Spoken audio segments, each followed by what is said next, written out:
Hello.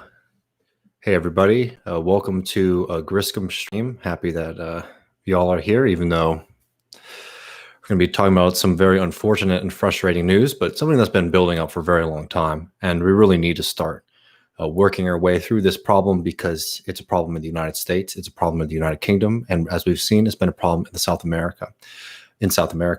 And that problem is completely unfounded BS attacks from our political opponents who know that they can't beat people on the merits of policy or of being able to meet them, one-to-one on being able to speak for what people are wanting and needing in that moment, and instead start to fabricate these wild stories. And Jeremy Corbyn is only one of the more recent victims of this system. Just briefly, for people who aren't familiar or this is your first live stream, the way that these work, this one is going to be a little bit different than normal, but usually I start out with a little bit of a topic and, sort of go through it and work through it. And this is a time, though, where we're going to be interacting. So, please feel free to drop in, with chat questions and specifically super chats. Those are really helpful for us. Keeping our show afloat, it's been an unending battle. Just letting you guys know what's going on underneath the hood, dealing with YouTube, who has been hitting us a lot lately, especially for our coverage of Bolivia. So any kind of super chat donation really helps us support this channel during this time. But before I get into the Corbyn stuff, I wanted to take a quick moment, and I think we're going to try to build some more programming off of this in the near future, to remember and shout out Orlando Gutierrez, who was a union leader in Bolivia, somebody whose videos and interviews we were using a lot on TMBS to sort of show the strength of the union movement in the retaking of Bolivia's democracy. He was recently murdered by fascist anti-Moss goons in the street, and it's a huge loss. It's an absolutely devastating loss, and I feel my heart is broken over it. And I think it's important that we take some time to remember Orlando. I'm going to try to build some content about it, maybe do a history of his life and the work that he's done, because he's just one of the many brave martyrs who have passed away combating fascism and the forces of the right wing. And somebody who his contribution to Bolivia, but also to the global left struggle, is somebody who we should never forget. So I definitely want to remember Orlando before we got into this story. And actually, as we're starting to get set up talking about what's going on with Jeremy Corbyn, which I'm just going to say from the outset is an absolute outrage. And we're going to get into why in a second. I wanted to hit very briefly why Jeremy Corbyn is such a threat. I just put up a video on my Twitter of Jeremy Corbyn specifically shouting out Moss and the workers' movement in Bolivia. Something that he was constantly getting criticized for, by the way, over the past year by the most faithless detractors against Corbyn and what he represented in the United Kingdom, which was a internationalist, worker-focused left wing, one that has been smothered by the corporate Blairites and cowards who are now in control of the Labour Party today, unfortunately. But Corbyn, just even this past couple of weeks has been an outspoken supporter of Evo Morales and Moss and has been celebrating them because he represents, a kind of left-wing internationalism that has died out. And that's a big reason that he's such a threat to the establishment. There's also a recent interview that he did in Jacqueline magazine where he was talking about what was going on in Bolivia. I mean, this was somebody who was switched on in the best way.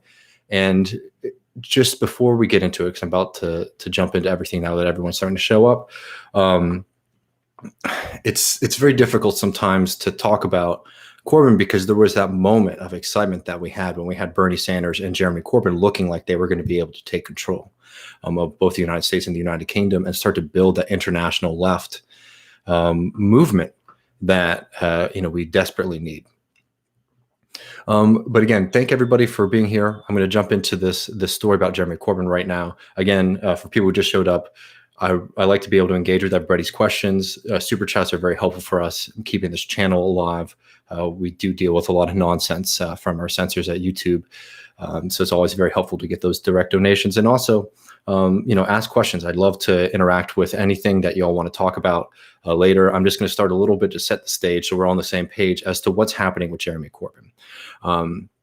So today there was a report that dropped from the EHRC, the Equality and Human Rights Commission. And this has been something that has been going on for a long period of time.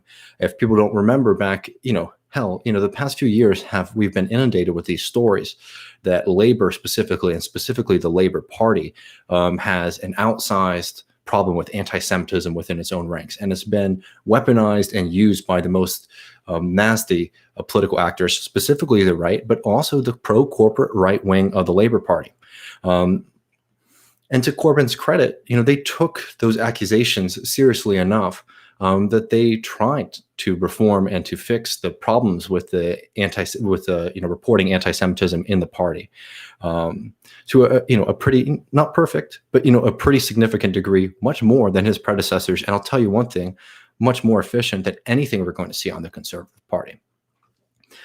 So let me just sort of start from the beginning, just from today. So this report drops, and essentially what this report found or argued was that within the Labour Party, that there were some problems with the way that they were operating and dealing with anti-Semitism. And it found, I think, 18 borderline cases and then 2 explicit cases of anti-Semitism. And if people are really interested in this, you can definitely check it out, in the media. The 2 cases that were brought up in this report, I'm not going to get into too much right now, but I'll tell you this. If they were as clear as our opponents are trying to make them out to be, you'd be very familiar with them. Because look, they were a problem, but Labor dealt with those internally. So the accusation is not necessarily that Labor let these things fester. It's that they existed and that there were complaints about how long it was taking to go through these investigations. And most specifically, and what they're really focusing on right now, is that the leadership of Labor was somehow involved. But primarily Labor was involved to tell them that they need to speed up these investigations because Labor was constantly being barraged with this accusation that they were being tolerant of anti-Semitism within the party. So that was, one thing. But even within this report, it's actually quite mild in its accusations. It's not this kind, because what we're seeing right now, I'm sorry to get flustered because there's just so much that's going on with this story. But what we're seeing right now is the problem with the way that the story has been carried from the get-go. Right? Because the way that the story has been reported has always just been repeating the line, Labor anti-Semitism problem, Labor anti-Semitism problem, Labor anti-Semitism problem, until people start to really associate those and actually are moving away from the actual facts of the accusations into a kind of, imagined scenario. So anyways, this report drops this morning, and essentially it says that the Labor models have actually improved since Jeremy Corbyn has taken over from before. So dealing with the cases of anti-Semitism and harassment within the party have improved under Jeremy Corbyn, but that it could be better, right? And then there were some kind of claims that the Labor office, the leadership office, had gotten themselves involved in in some of these investigations. But again, there's no claims that Jeremy Corbyn himself, one, was engaging in anti-Semitism, or 2, was hiding or amplifying or protecting anybody from charges of anti-Semitism. All that this is saying is that the bureaucracy, this system, could have been better. Okay? That's one thing. Today, what Jeremy Corbyn came out to say, because of course this was immediately used to attack him and to say that, look, what we've been saying is true. Jeremy Corbyn is an anti-Semite, all these nonsense claims and attacks on him. He came out today with this statement, and he says, anti-Semitism is absolutely abhorrent, wrong, and responsible for some of humanity's greatest crimes. As leader of the Labour Party, I was always determined to eliminate all forms of racism and root out the cancer of anti-Semitism. I've campaigned in support of Jewish people and communities my entire life, and I will continue to do so. And I'm going to fast forward towards the end of the statement where he says, one anti-Semite is one too many, but the scale of the problem was also dramatically overstated for political reasons by our opponents inside and outside the party, as well as by much of the media. That combination hurt Jewish people and must never be repeated. So it's this that they're claiming is why they booted Jeremy Corbyn from the Labour Party. Him saying that he thinks that the media story and the way that this accusation has been lobbed against him for years now has been overstated. And then he also cited later today in an interview this fact, because this is just for people who are tuning in, who are more from our American audience, that they might have heard that this is going on in the country, in the United Kingdom, that there's this anti-Semitism row, what's going on there. You have to understand just how much of a field day the media has been having with this story, and just how much it has affected the perception of the average person in the United Kingdom. Corbyn cited a poll that found that in the United Kingdom, that people on average thought that 1/3 of the Labour Party membership had been found guilty of engaging in anti-Semitic activities. In the United Kingdom, let me say that again. In the United Kingdom, there was a perception that 1/3 of the membership of the Labour Party was engaged in anti-Semitic activities, when instead that number was 0.3%. And those people were dealt with, by the way. For what they said, which is a whole other conversation that I just can't get into right now, because I need to be able to cover like the top line stuff. But you have to understand there was such a there's such a gap between the reality and the perception, and that's what Corbyn came out and said. And almost immediately after that, Kier Starmer and the cowards in the new Labour Party leadership suspended him from the party. Now, I can't express to you how much of a joke that this is, and how much of an outrage it is. One, because look, you can say something maybe about Jeremy Corbyn, like, oh, maybe he shouldn't have put out a statement today, because the report didn't call him out by name or anything like that. But how much can somebody like Jeremy Corbyn take? Somebody who has just been maligned in the media for years and years and years, who honestly ran a campaign that, in like by political terms, was quite soft. He didn't come after his enemies harshly. He didn't purge the party, even though people in the party were trying to destroy him from the get-go. From the get-go, the members, not the members, the people in Parliament, the leadership of the party, the old guard, was trying to destroy him. Because what happened under Jeremy Corbyn is you saw this massive expansion on Labour Party members, people in the public who joined the Labour Party, and those people were driving the politics. We're shifting it away from this kind of neoliberal center-right politics that you saw develop under Blair, right? And trying to move it in a more left-wing, socialist, democratic direction. And they resented that. And they were constantly trying to make the Corbyn project fail so that they could justify them coming back into power and saying, look, this is what happens when you don't let the smart people and the technocrats run the party, right? From the get-go, they've been trying to destroy him. He's dealt with the most vicious attacks. And he honestly did not come back, strike back hard enough against the people within his own ranks who were undermining him constantly. So it's completely valid, in my opinion, just on a human-to-human level, that Jeremy Corbyn is going to take offense to, again, being trashed in public, when what he was doing when he was leader was trying to deal with this problem that was essentially, not that there's not anti-Semitism problem in UK society, and specifically that there's not anti-Semitism problem necessarily in the Labour Party on some level, right? But this was a fabricated crisis. This was a crisis that was blown out of proportion to harm Jeremy Corbyn. So him coming out and saying that he's fought against anti-Semitism his entire life, and saying that the way the media has covered this has created a bigger crisis than actually existed is a problem. And let's also not forget that a significant amount of the opposition and a lot of the claims of anti-Semitism against the Labour Party have been about the issue of Israel-Palestine. It has been about the issue of Israel-Palestine. So in fact, two of the leading groups that basically petitioned the EHRC to engage in this investigation of Jeremy Corbyn is the Campaign Against Anti-Semitism and the Jewish Labor Movement. So you should really check out Daniel Finn had a really good piece in Jacqueline that actually goes through this in much more detail than I'm going to be able to today. Just the problems with those organizations acting as kind of like grassroots Jewish organizations, but also the motivations behind this attack. So I'd highly suggest checking that out in Jacqueline. But I wanted to just cite this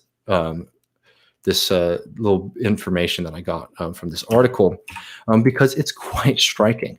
It's not just something that people are just asserting that, like, oh, when people are saying that, when they're saying anti-Semitism, what they're saying is being against the apartheid system in Israel.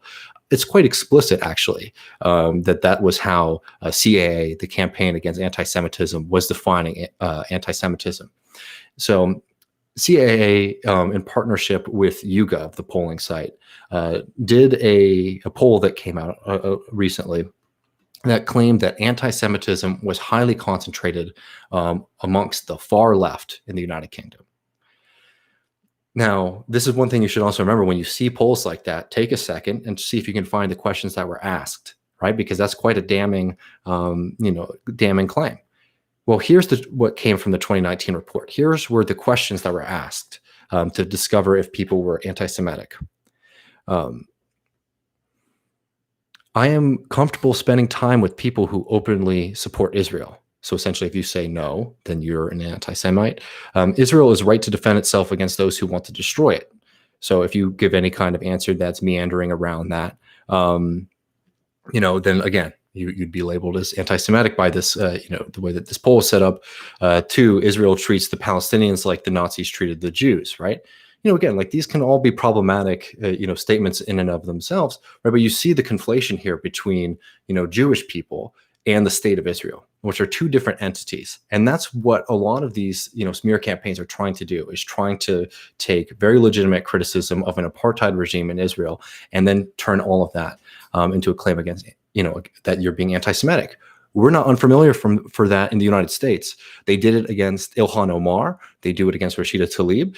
Hell, they tried to do it against Bernie Sanders. Bernie Sanders, y'all. They were trying to call him anti-Semitic for criticizing Israel. This is going to be a tactic that we're going to see from bad faith actors who want to destroy, the left-wing movement, and who also want to continue to make excuses for a state that commits horrendous human rights abuses. So let me make sure. Oh yeah. So this is absolutely disgusting, and I'm going to start going over the questions that y'all have been asking so I can engage with those as well. Thank you, everybody who's already asked questions in the super chats. But there's just a couple other things I want to say. One, it's disgusting to see what's happened to Jeremy Corbyn. Drop this scenario for a second and just remember that this was somebody who was dealing with the United Kingdom at a crisis point, and in 2017 came very close to winning on a radical program. The 2017 campaign was quite radical and was exciting and was beautiful and motivated a lot of people. Reports have come out, and we covered this on TMBS more in depth than I'm going to be able to today, that within the leadership of the Labour Party, they were sabotaging Jeremy Corbyn and the Corbyn left to make sure that they lost the 2017 election, which, remember, they came really, really close to winning that election.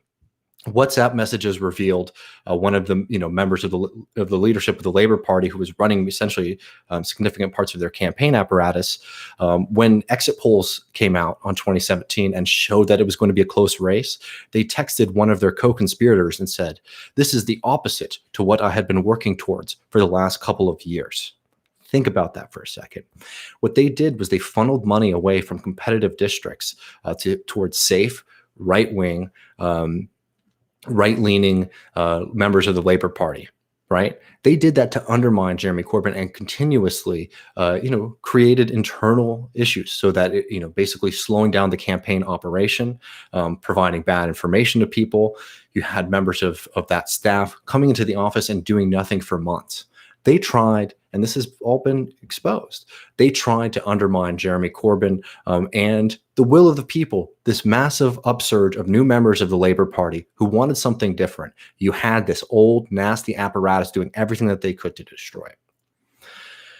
You can't forget that with all of this because, Corbyn has recently tried to get the party to look into that more seriously, just as recently as this August, which the party looks like it's refusing to do under pharma, and pro-corporate, favorite boy, Kier Starmer, right? It's a cowardly party under this new leadership.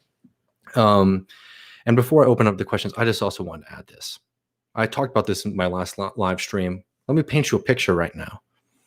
A new leader of a party in Bolivia, Mas, let's say, comes into power, and the first thing that they do is sack their main primary opponent, which Kier Starmer did with Rebecca Long Bailey, again, over anti-Semitism claims that were completely blown out of proportion. Essentially, she shared an article, that had some questionable, had a questionable claim about Israel's training of police in Minneapolis, right? Which, police departments in the United States do share in security training with Israel, but it seems like that wasn't a one-to-one, a one-to-one fact in the case of Minneapolis. But anyways, it was an interview with an actress that Rebecca Long Bailey shared and told people, oh, check this out. And they sacked her, right? So imagine again, a new party leader comes in and fires their main primary opponent. And then a couple months later, gets rid of, unceremoniously suspends the former leader of the party. You would think something was up there, right? I'm sure all these people who are supporting the coup in Bolivia would think something's up. Well, why don't you bring that scrutiny to the United Kingdom and to a left project for once, I would say. Yeah, and like last thing, I've seen a bunch of questions, so I'm going to jump into those. Thank you all. But one thing I just also wanted to mention was this. Jeremy Corbyn tried to deal with a nightmare situation dealing with Brexit and came forward with some very reasonable proposals and reasonable strategies with how to deal with that, specifically accepting the fact that a lot of people want a different system than the current one, and arguing for and trying to create a soft Brexit instead of this nasty far-right free market hellhole that we're going to get through Boris Johnson. They attacked him constantly for that and continuously undermined him in the press, including members of his own party were undermining about that. And now we're starting to see that develop into the position of Kier Starmer. They undermined Jeremy Corbyn from the get-go, no matter how correct his political instincts were and policy. And we can make criticisms about, Corbyn's ruthlessness and ability to deal with a party that was essentially revolting against him from the get-go. A party apparatus, not the people, not the voters, the apparatus itself. So this is just a ridiculous story. I'm hot and mad about it. I think we're going to try to do more in-depth conversations with some friends from the United Kingdom. Hopefully we can talk to Daniel Finn. Definitely we'll try to talk to Paul O'Connell, our friend, too, about this, because it is a really nasty system that we're seeing over there. And it's absolutely disgusting. So let me jump through these super chats. Thank you so much, Anna, for the help there. Stall for time. Hell yeah. We miss Michael too very much. Thank you for that. Eric says, thanks. Weaponizing anti-Semitism for political gain, specifically as a go-to move to neutralize left challenger, is truly anti-Semitic. I mean, look, it's disgusting to use something as real as the pain of Jewish people around the world to support the most horrible corporate policies and politics against democratic will, and to continue to use them to malign people. Look, but they did it against Bernie Sanders. They did it against Bernie Sanders. Let's think about that for a second. This is not going to go away unless we start to get a little bit more spine and say, look, we're not just going to allow people to throw around very serious accusations. And that's the problem here. Thank you so much, Safar. Thanks so much, Choice Fantastic. All right, I'm loving Sean hit us up. I appreciate that. I'm loving all these, just super chats keeping us going. But I think now we can get some questions too. I honestly feel both Jeremy Corbyn and Bernie Sanders believe too much in the idea of inherent workability, honor within the establishment. I mean, I think those are charges that you could make about them. Definitely.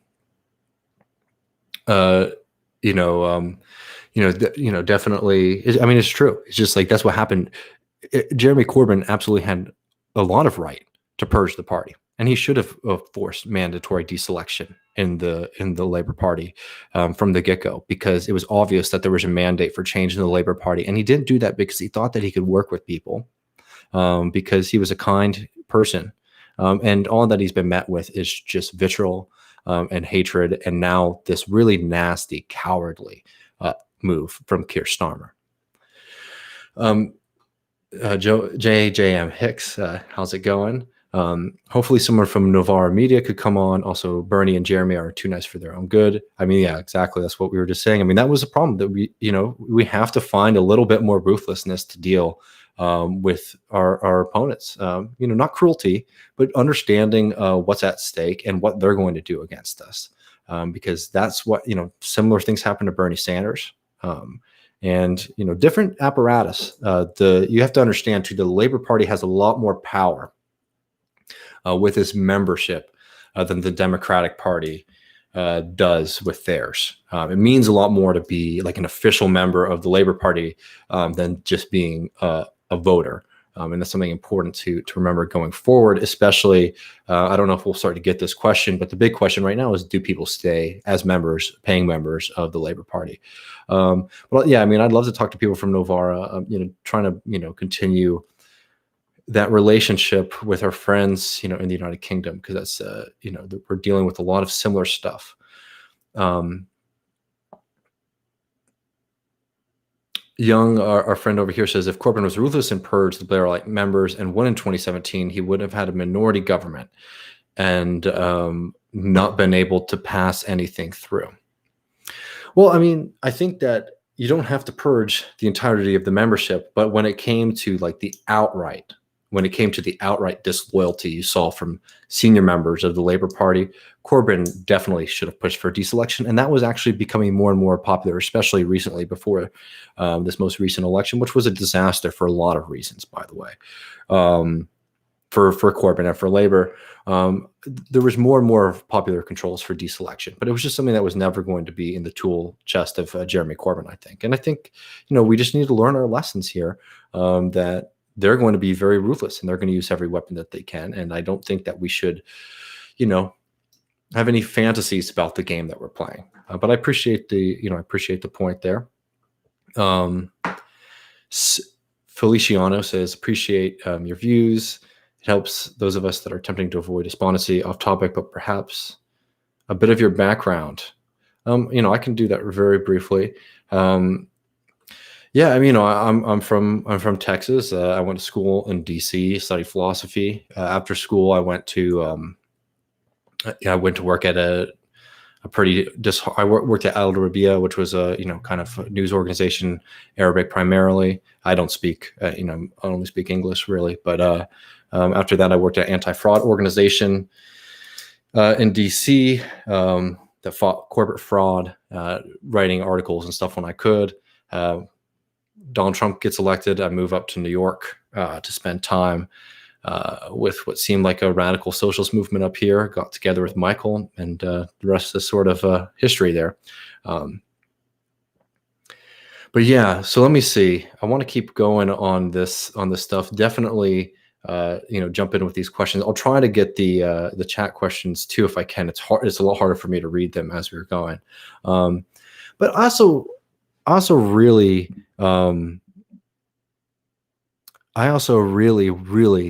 wanted to hit on the fact that we are seeing, a class dynamic in both the Democratic Party, but specifically within the Labor Party, of a group of people who PMCs, professional managerial class, upper middle class people who hold, kind of left-wing social values, and will say things like tax the rich, blah, blah, blah, but they have no real material commitment to that. And those people have interests that are not in line necessarily with working class people.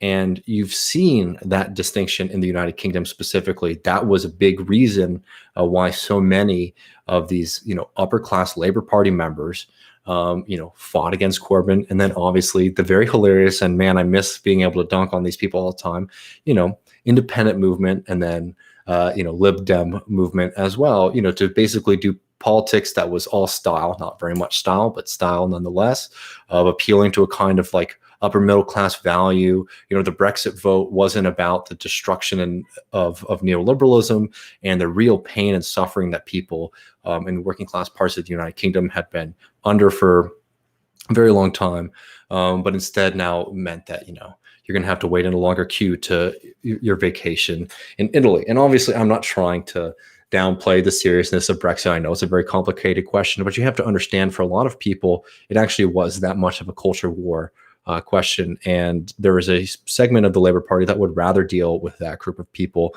than any kind of radical labor movement.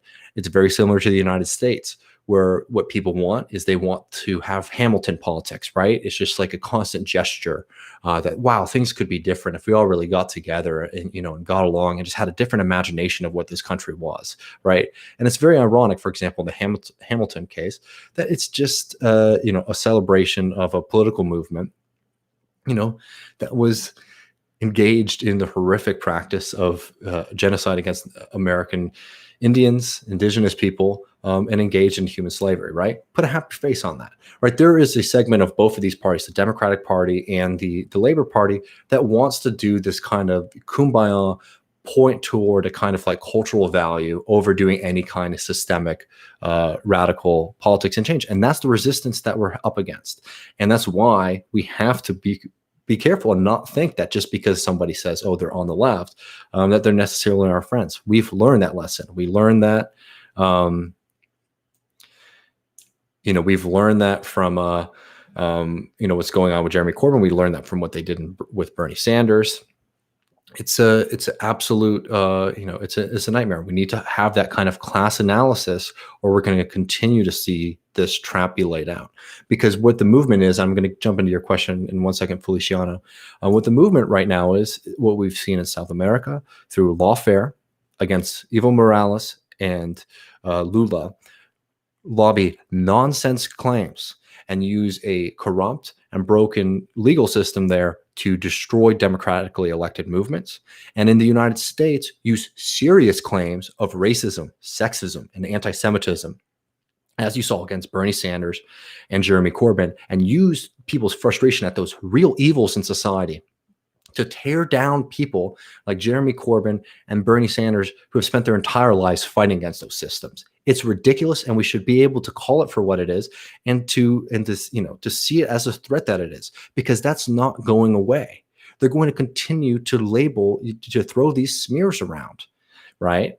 And we have to just honestly have a spine and just say no. Just say no. I'm not going to let you. I'm not going to play your game, because it's like your first reaction when you hear a claim like that is to be sympathetic, because we need to hear those out. But we can't allow our initial reaction to work against us, because they're going to use that against us, because they are cynical and wicked. Think about the claims against Bernie Sanders that he was a sexist, and now think that Joe Biden, whatever about the election, somebody who has a long history of pretty serious claims of at least sexual harassment.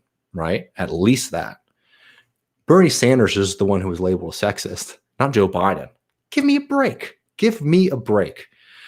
And now, we're seeing this nastiness against Jeremy Corbyn.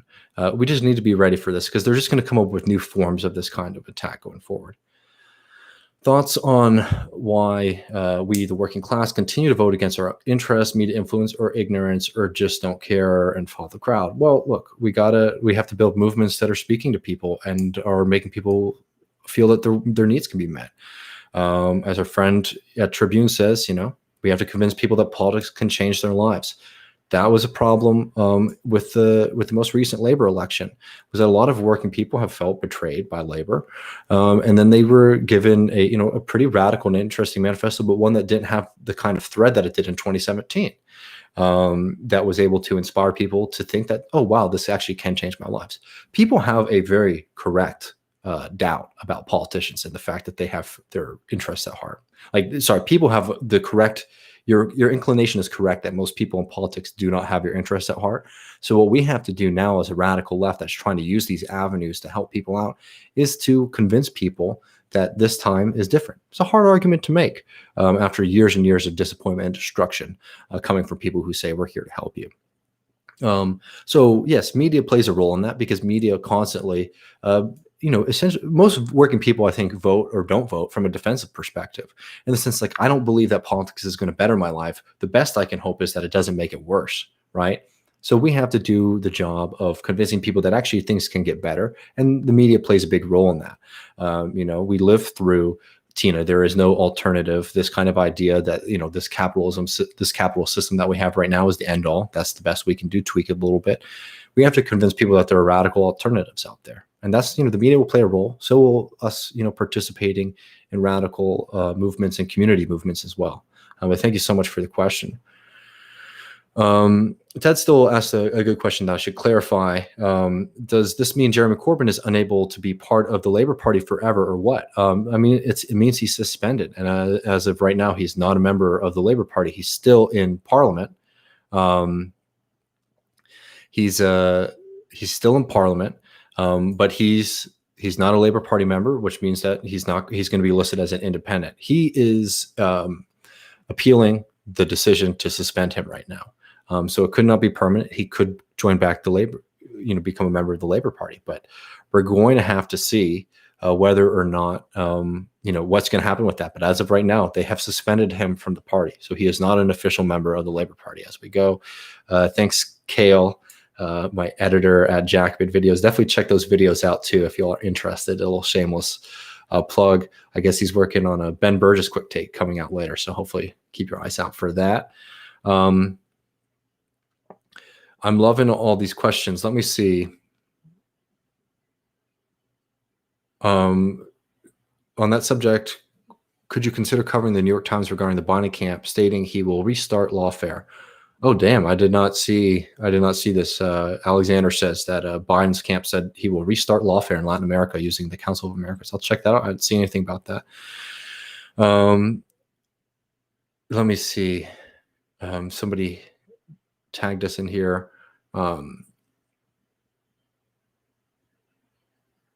Could Corbyn ever make it with a new party? Is it starting over? Look, yeah, Adam Barros says, look at Brazil Wire, check that out. All of our friends there. Look, the party question is one that I'm going to want to talk to our friends in the UK about. For people who are watching from the United States right now, there's been this big debate in the United Kingdom amongst the radical left, right, over whether or not to stay a member of the Labour Party. And I know especially our listeners who are more of the majority report that might think like, why would you, not want to be a member of the party? Well, the reason that you don't want to be a member of the party is, one, you might not want to be stained with this kind of wickedness. And two, because you don't want to continue financially because you paid dues. You don't want to continue financially supporting an organization that you believe is doing harm to people, right? And that is shutting down the left. Why would you support that institution? So that's kind of the argument, and basically that they either need to start a new political party, but I think more and more people who take that position is like, what you need to do is to go back into the grassroots and to build a strong working class movement, not separated from politics, but one that's not necessarily, only focused on creating a political party that's going to run for elections. Anyways, I don't want to speak for anybody. I'm just trying to put those things on the table. And then you have like the Ronan Burtonshire argument, which is the Labour Party is one of the largest, left-wing political organizations, that is ostensibly still union, represents union interests. Why would you hand that over to Kier Starmer? Why would you hand that over to your enemies who are doing everything that they can to purge you right now? Why give them that victory, outright? So, and essentially that argument is you got to stay and fight. I'm going to be, I know that they're still holding that line, and, I don't want to jump into a very serious fight because I am, in the United States and can only keep so much involved and in the know. But I'll tell you, it feels hard on days like today to want to be a part of the party anymore. That is doing this kind of wickedness to somebody like Jeremy Corbyn. But I think Corbyn still argues that, stay in the party, let's shift, let's have, continue doing this fight. But we'll talk to, Daniel Finn hopefully soon I'm reaching out. I'm going to reach out to him soon, and definitely Paul O'Connell, who's been a guest on this show multiple times. I'm a huge fan of his work, who definitely is on a leave position.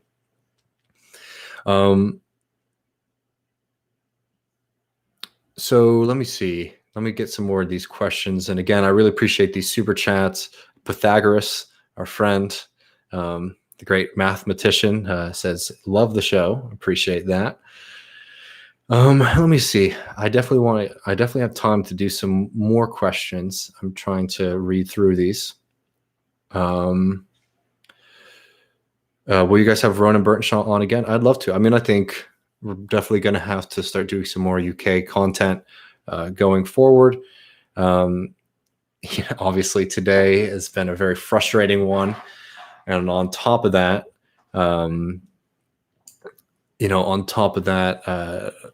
once this election is over, it means we can start doing a little bit more in-depth conversations about strategy, because the reality is this.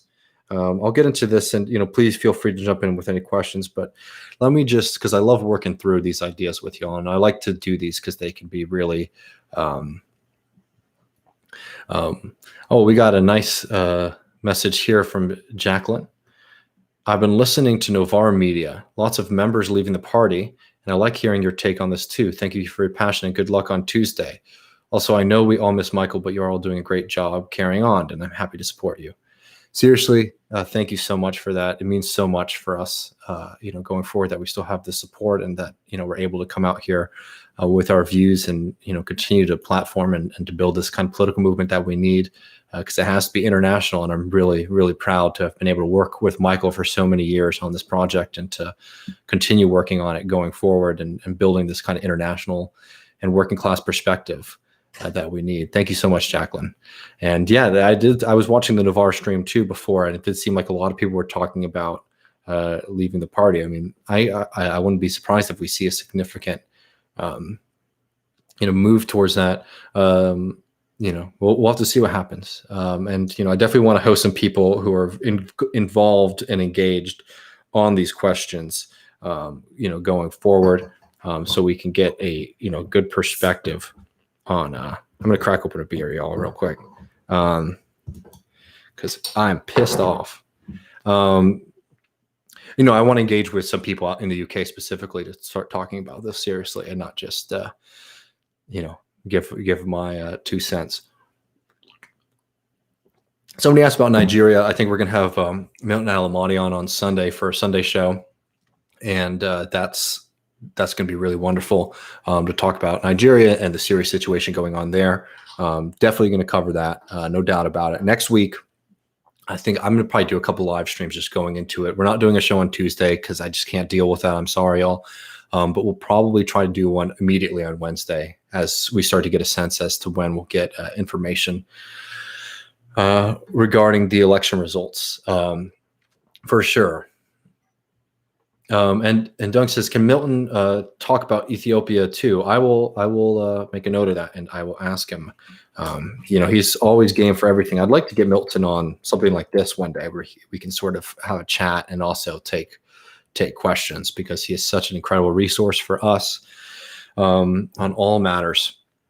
But we're going to have to deal with this fight going forward. Kier Starmer is a coward. And it's so funny. I was reading, a piece earlier today from our friend Richard Seymour. Oh, I don't know him. I wish I knew him. But Richard Seymour, who is a great writer and thinker, who has a great Patreon that you should read his essays on, but anywhere you can read his books is always a good time. But he had a great point about Kier Starmer and how ruthless, because that's what everyone's saying right now, is Kier Starmer's ruthless. And I probably said something similar today. And he's like, well, where is Kier Starmer ruthless? He's ruthless in trying to attack and destroy Jeremy Corbyn and the left wing of the Labour Party. But he has been a little kitty when it comes to the destructive and horrifically damaging policy of the Tory government from the get-go, but specifically during COVID. Where has this Kier Starmer been, who has been an absolute coward, apart from a couple sound bites that get shared all over by Labour's social media team? he has not shown up as an opposition party in a international global crisis, much like the Democratic Party. We've seen a lot of problems with that. Yeah, it's really he's a coward. He wants to show support for corporations and the rich and the powerful, and attack a good person who has just been advocating for working class people and people across the world his entire life. And he doesn't even have the courage to stand up against a Tory government that is destroying people's lives right now. Literally think about that. A Tory government who, through their incompetence and wickedness, is destroying people's lives. Kier Starmer is a coward in fighting them, but he's all too happy to do big spectacles to destroy Jeremy Corbyn and the left in the party. Despicable. It's despicable, and it shows about how spineless these people are. Yeah, I'm gonna have to go in just a second, but I think we need to be prepared, one, for these kind of misleading and damaging attacks, and we can see what happens if you allow these to go on for too long. Yeah, Laura says that's a good reminder. Kier Starmer said Black Lives Matter was a moment. He's a typical Blairite neocon. Ex-Labor MPs that were kicked out of the party need to start their own left party. Corbyn should lead them. Yeah, well, I mean, we'll see what happens.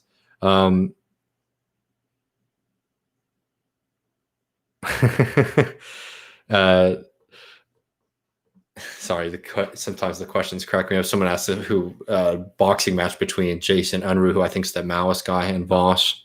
I assume you have experience as a Texas bartender. I don't know. I don't know if I can comment on that. I'll be honest, I don't follow either of those guys too closely, but it always seems the other guy, the Maoist guy, always cracks me up a little bit when I see his stuff. But look, we have to deal with this fact that we're right and our politics are correct and we're advocating for working people, but these institutions are set up to destroy us, and they will destroy us without any qualms about how wicked and evil what they're doing is, how cynical it is to accuse Jeremy Corbyn of anti-Semitism. I want to make this point one more time. If there was a smoke, because the perception and the way this is getting reported again is that Jeremy Corbyn personally is like an anti-Semite, that he's done something that's horribly anti-Semitic, which is not the case. That's not what is argued in the report. Because and you know how you should know that? Do you not think that if they caught Jeremy Corbyn doing something wicked, he never would, right? Because he is a kind human being, an anti-racist to his core. Do you not think you would know what he said? Do you not think that it would be wall-to-wall coverage attacking Jeremy Corbyn? I mean, they would love that. And that's why they basically need to let this fester for a really long time, so that this idea just sits in the public consciousness long enough that they can just assert it. People are like, oh, I do remember that from 6 months ago. I mean, that's the strategy. And it's the same thing with Bernie Sanders calling him a sexist, right? All that kind of nonsense. We need to understand that not only are we going to have to face these tactics, but we're entering into a period where both of these movements have lost. Both Sanders and Corbyn lost. Honorable, changed the game, very important. I wouldn't wish it. I mean, I wish that we won, but obviously if I were to give them the choice for it not to have happened versus it happened, I would rather us have done what we did, right? Because it has made a difference in a lot of people's lives, and it's activated a kind of left-wing resurgence across the globe. But we need to understand that being said, that these movements have lost, and now we have the difficult questions of rebuilding, and that's the questions of parties. Do we stay in, participate in these parties that are designed to keep us out, designed to destroy us, and the people in power will use everything that they can to destroy us? Or do we start new movements? And those come with risks, right? If you start a new movement, you can be pushed aside into the fringes. You can be seen as not a serious political movement. Hell, I mean, in the United States, just the way that our anti-democratic system works, you're going to be barred from the ballot in most places, right? These are serious questions that we need to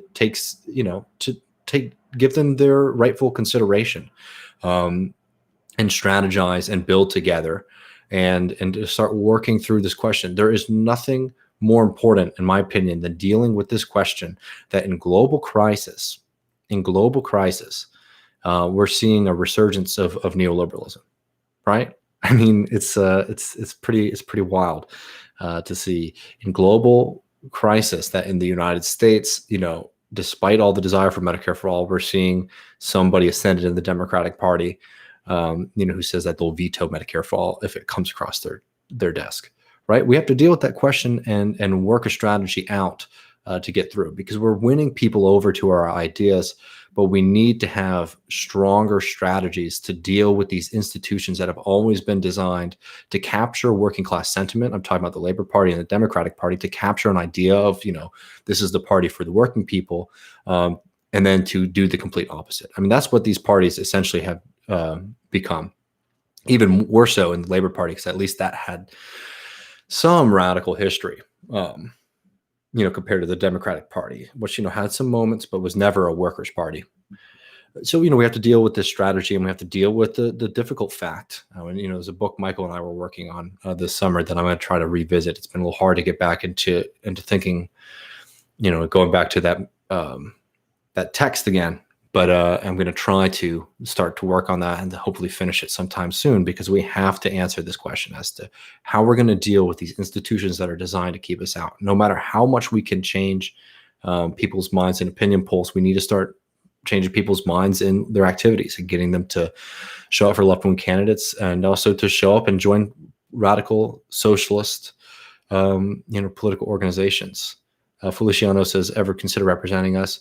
I'm happy doing what I'm able to do right now and continue, fighting and building, a radical left moment. I think we need to do a lot of action. We have to do a lot of thinking, and I'm happy to be in this position that I am right now and be able to do that with all of y'all.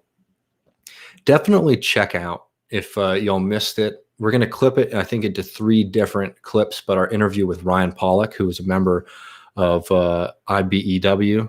Thank you so much, Jacqueline. Jacqueline says, have another beer on me. A member of the IBEW, who is a union member in Texas and was able to get a Green New Deal resolution passed, not only in his local, but also on the state level in Texas too, and has some real lessons as to how to do that kind of advocacy for policies that we need. I mean, the Green New Deal is non-negotiable. We have to get that, and we have to get it by arguing for a just transition. And that's a big part of his article in the interview, is how he was able to do that. It was talking to working class people about what they need, and making clear to them that, like, all their feelings and their frustrations and the fears that they have about the future of their job are valid, and that the Green New Deal is going to be designed in a way to provide a just transition for them, and to do that kind of classic labor mentality. There's the bosses of the oil industry and the workers, right? And that's how we need to start putting forward our case in the United States. In the United Kingdom, there has to be a resurgence of that kind of politics as well. So anyways, that's a really interesting interview. I was really happy to do that. So if you haven't seen that, that's on the most recent TMBS. And I think we're going to start clipping that and putting it out in, 3 different, 3 different interviews. Yeah, it's going to be a difficult question, man. I'd love to hang out here for a little bit longer, actually, and continue chatting with y'all. I really appreciate this. I think I'll definitely do a stream before the election, probably on election day in the afternoon. Give us all a little break. We can sort of catch up and see what's going on, and start preparing ourselves for whatever this next chapter is going to be. I told I'm going to do a talk with somebody at 5 Eastern, so I'm going to have to get off now. But I really appreciate all of y'all. If you aren't already with us, join us at patreon.com/TMBS. Later tonight, I'll post a theory reading. I haven't got to that yet just because I've been so worked up about this Corbyn thing. But I always appreciate all of y'all's support. It's so good, talking with all of y'all, and looking forward to talking to y'all soon. All right, take care.